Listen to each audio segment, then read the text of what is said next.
Olá, vamos falar agora sobre cultura organizacional. Inicialmente, precisamos definir o que é cultura. Essa palavra nos traz à mente dança, música, festas, comidas típicas, entre outras manifestações e características do que nós chamamos de cultura popular ou cultura dos povos. Bem, isso é certo.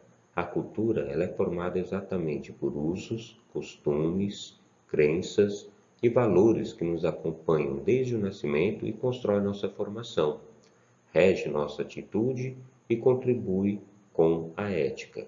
Mas e a cultura nas empresas? Será que tem algo semelhante com essa nossa cultura ou ela é completamente diferente? Para as empresas, acontece da mesma forma. Ela também vem do uso, costumes, crenças e valores que o seu fundador possui. Geralmente, reflete o que esse fundador tem como referência e leva para dentro da empresa. Ela irá refletir não só o comportamento do seu fundador, mas de todos que fazem parte daquela organização, refletida na maneira de agir, tomar decisões e até mesmo de vestir.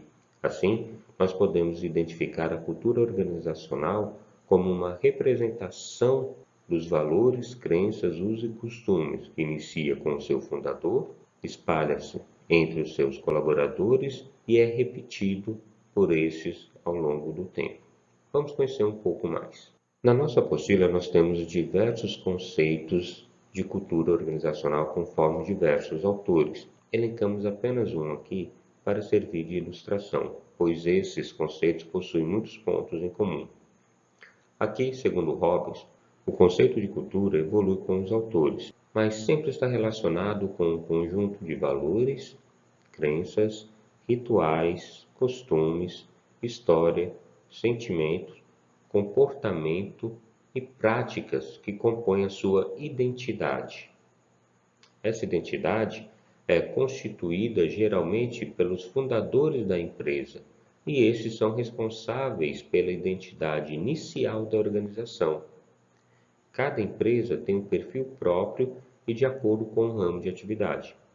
Embora exista uma cultura organizacional, essa cultura ela não é a mesma para todas as organizações. Cada organização apresenta aspectos diferentes. Vejamos um exemplo.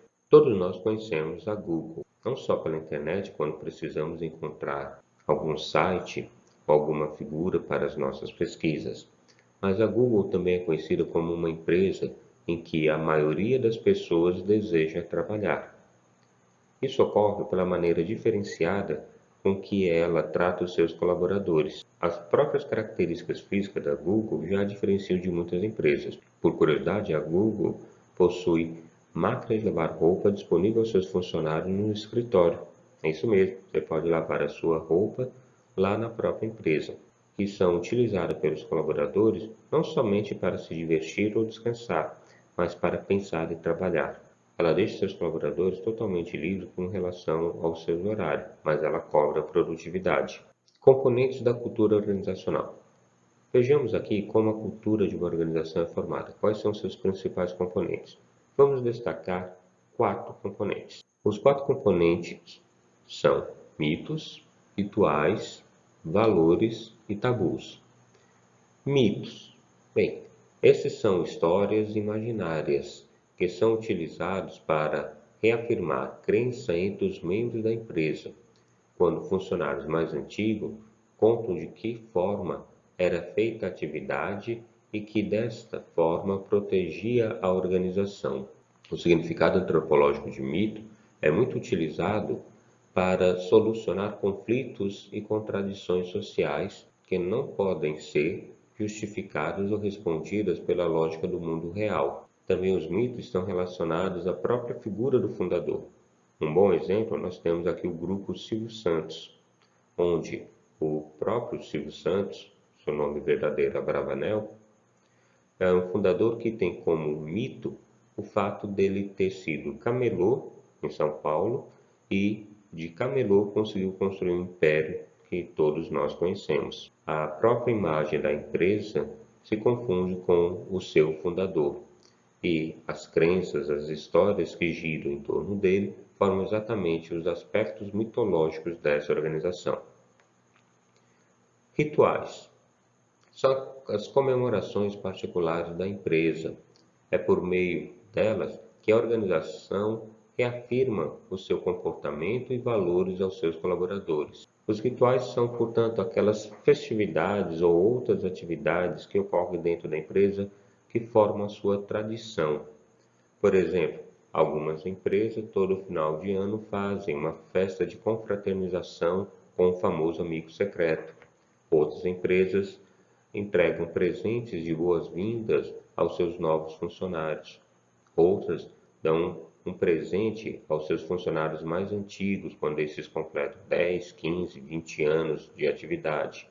E assim por diante. Cada organização define esses seus rituais. Valores. Como já vimos, os valores direcionam a conduta dentro da empresa, sempre buscando o alcance dos objetivos. Eles não são tangíveis, ou seja, você não consegue pegá-los, tocá-los, mas são perceptíveis no comportamento de quem faz parte da empresa.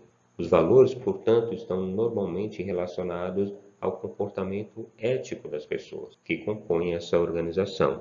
Os valores da empresa podem ser exemplificados através de atitudes simples, como empresas que não utilizam madeira que não seja de reflorestamento, empresas que têm como valores o respeito às mulheres e aos idosos, a empresa que tem como valores colaborar com o meio ambiente de uma sociedade. E temos também os tabus. Tabus normalmente são questões que não são bem aceitas pela organização. Geralmente são criados a partir de eventos marcantes, conscientes ou inconscientes do coletivo da organização, mas que passam a ser referência da conduta dos colaboradores. Nem sempre eles são expressos, mas ficarão arraigados na cultura organizacional. Podemos citar como exemplo de tabu o fato de que algumas organizações, por exemplo, não aceitam que seus colaboradores tenham tatuagem. A tatuagem é vista por muitas empresas como algo não aceitável, pois reflete para elas o comportamento das pessoas. A tatuagem, portanto, é associada a comportamentos considerados não muito éticos ou inaceitáveis para uma empresa, assim como barba grande, cabelo grande ou determinados tipos de traje. A empresa ainda que não aceita relacionamento amoroso entre seus colaboradores e nem contrata um marido e mulher. Níveis da cultura organizacional. A cultura ela pode ser representada dentro de uma organização através de uma pirâmide, onde nós podemos identificar 3 níveis: o nível do artefato e comportamento, níveis de normas e valores e os pressupostos subjacentes.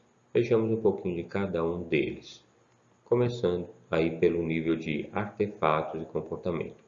Esse nível do comportamento inclui coisas que podem ser observadas, o que é feito e o que se diz, bem como as ações dos funcionários. Já os artefatos são o resultado do comportamento, incluindo a linguagem escrita e falada, os objetos materiais, o vestuário e até mesmo o arranjo físico da organização, histórias, heróis, slogans, símbolos, cerimônias, fazem parte da cultura do nível da organização que reflete o comportamento. Esse nível também é chamado de visível. Os demais níveis da organização, convicções e premissas, fazem parte do nível invisível. Valores e convicções, que representam também essas normas.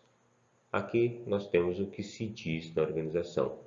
Valores representam a forma como as pessoas acreditam que devem se comportar. As normas, por sua vez, representam determinados comportamentos que podem ser percebidos através de frases ditas pelos seus colaboradores, que normalmente começam com expressões se então, se eu fizer X, Y irá acontecer.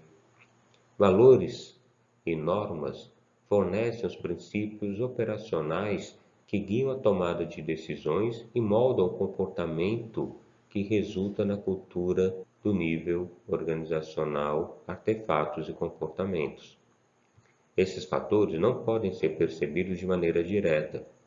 Isso só pode ser observado no comportamento de pessoas das quais seus valores e crenças são condizentes com a situação. E na base dessa pirâmide temos os pressupostos subjacentes. Aqui nós temos o que se crê e pratica, também conhecido como premissas. É profundo arraigamento de valores e convicções.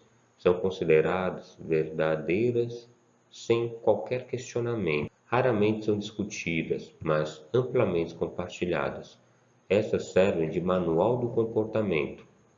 Essas premissas, quando questionadas, conferem uma certa ameaça aos funcionários. Se você questionar os funcionários por que fazem algo ou lhes sugere uma mudança, eles muitas vezes responderão com a afirmativa como: sempre foi feito assim. Os pressupostos e subjacentes, portanto, é aquilo que se crê e pratica dentro da organização, muitas vezes sem uma explicação lógica ou mesmo não tendo algo por escrito, mas que é um comportamento repetido ao longo do tempo e repassado para os outros funcionários e colaboradores. E por último, temos a força da cultura organizacional. A intensidade da cultura pode ser equacionada pelo sucesso de sua organização. As empresas que possuem cultura forte, seus funcionários subconscientemente conhecem as premissas compartilhadas e conscientemente conhecem os valores e convicções de sua organização. Já as organizações em que os funcionários não possuem esse comportamento são consideradas de cultura fraca.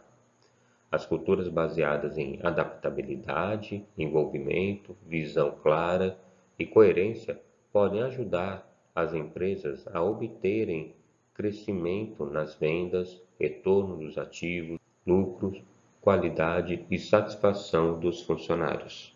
Assim, as empresas trabalham para possuir uma cultura organizacional considerada forte.